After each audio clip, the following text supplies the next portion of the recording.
General Hospital spoilers: Jacinda tricks Nina and Drew, hands bribery check to Michael. Martin threatens Ronnie with jail. Carly arranges Valentine's captivity transfer. Hey lovely viewers, welcome to my channel, and please hit the subscribe button for more update.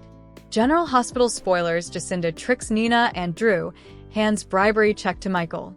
General Hospital spoilers allude that Jacinda Bracken will trick Nina Reeves and Drew Kane before handing a bribery check to Michael Corinthos. In the October 28th occasion, Nina wasn't happy about Michael obliging her to hire Jacinda as her new adjunct at Crimson. Although Nina ultimately caved in with a little punch from Ava Jerome, she shifted gears once she was alone with Jacinda.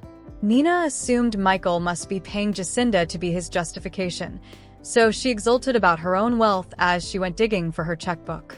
Since Nina's willing to pay enough important anything to help exculpate Willow Tate, she thinks she's got the upper hand. In fact, Nina will feel relatively trim on the October 29th occasion when she goes to Drew with updates and insists Jacinda is Aunt Michael's justification presently. It sounds like Nina will stroke herself on the reverse for taking care of the Jacinda problem, but effects won't be relatively that simple. In GH's exercise videotape for the week of October 27th to 31st, Jacinda's hand can be seen sliding a check across the table. The man she's sliding that check to appears to be Michael, so it looks like Jacinda will pass quite the fidelity test. Nina may be in for a rude awakening. Formerly, Jacinda gives Michael that bribery check rather of going along with what Nina wants. Jacinda might suggest she could tell the police about this fix and make further swells for Willow, as well as Nina. Ava formerly advised Nina not to do anything additional that could boomerang on Willow, but Nina may have done indeed more damage. Nina needs to learn that occasionally backing off is what's stylish for her son. Willow just wants Nina to leave her alone at this point, and considering all the accidental sabotage Nina's doing to her case, perhaps she should hear. General Hospital spoilers say Nina could produce another tight spot for herself along with Willow, so stay tuned for any intimidating news to come. General Hospital Tuesday, October 28th recap: Martin threatens Ronnie with jail. Carly arranges Valentine's captivity transfer. General Hospital recap for Tuesday, October 28th, reveals that Martin Gray hovered Veronica, Ronnie, barred with jail time. Carly Spencer also arranged Valentine Cassidy's, so then's how all Tuesday's drama went down. At Jordan Ashford's place, she revealed that Portia Robinson's gestation was the reason she couldn't be with Curtis Ashford. Jordan explained how she connected the blotches, so Curtis was thankful to her for discovering the baby news and dashed off to find Portia. At Isaiah Gannon's cabin, he handed Portia a glass of wine and left her looking uncomfortable. Isaiah and Portia landed in bed together, but he got called to the sanitarium and left the cabin key with her while she awaited on him.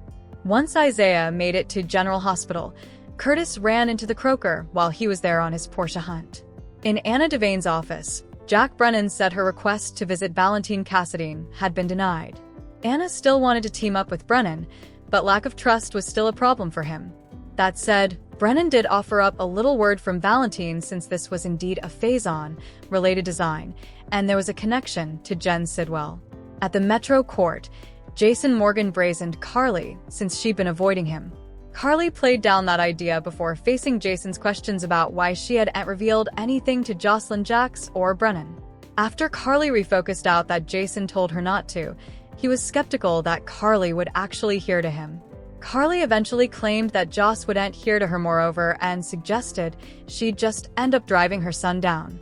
As for Jack, Carly principally argued that making Jack suppose they still had a happy relationship would cover Jocelyn, but Jason bothered Brennan could find out he was getting played. Once Brennan appeared and noticed the pressure, Jason took off.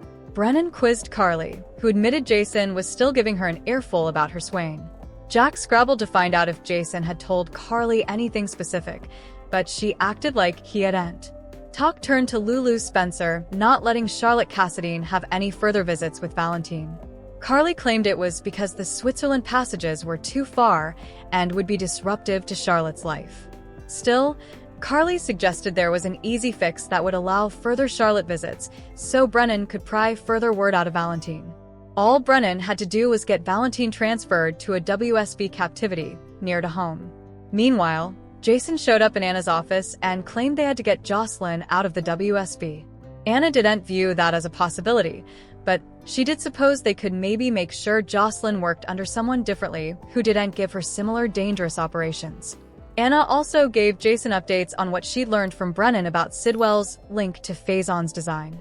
Back at the Metro Court, Ned Quartermaine and Olivia Quartermaine talked to Tracy Quartermaine about making peace with Ronnie, but Tracy refused at first. Nonetheless, Ned induced Tracy that she should at least pretend to make peace, so she could get back under the Quartermaine roof. Michael Corinthos ultimately joined the table and agreed, but first he took Jacinda Bracken to Crimson. Outside Nina Reeves' door, Jacinda had enterprises about going to Nina for a job since she paid for Drew Kane's drugging. In Nina's office, Ava Jerome advised her not to do anything additional that might make matters worse for Willow Tate. Once Michael entered, he suggested he'd set up Nina a new adjunct. Jacinda stepped forward, so Nina flipped out and shut down the idea. Michael argued with Nina, but Ava piped up to play adjudicator and got Nina to calm down. Nina agreed Jacinda could have the job and started barking orders to her. In a moment alone with Jacinda, Nina wondered how important Michael was paying her to be his justification. As Nina reached for her checkbook, she made it clear that she was a veritably fat woman and was ready to pay Jacinda off. At the cabin again, Portia got Ava on the phone and asked where she was. Ava said she was at the Metro Court, so Portia decided to go see her there. At the Quartermaine manse, Martin felt confident he could change Ronnie's mind about dealing the house to Drew.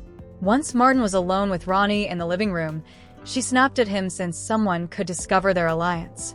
Martin claimed he'd illicit reason for being there on behalf of his customer. Ronnie rode with Martin, who said she'd still be staying tables if he hadn't changed Monica Quartermaine's will.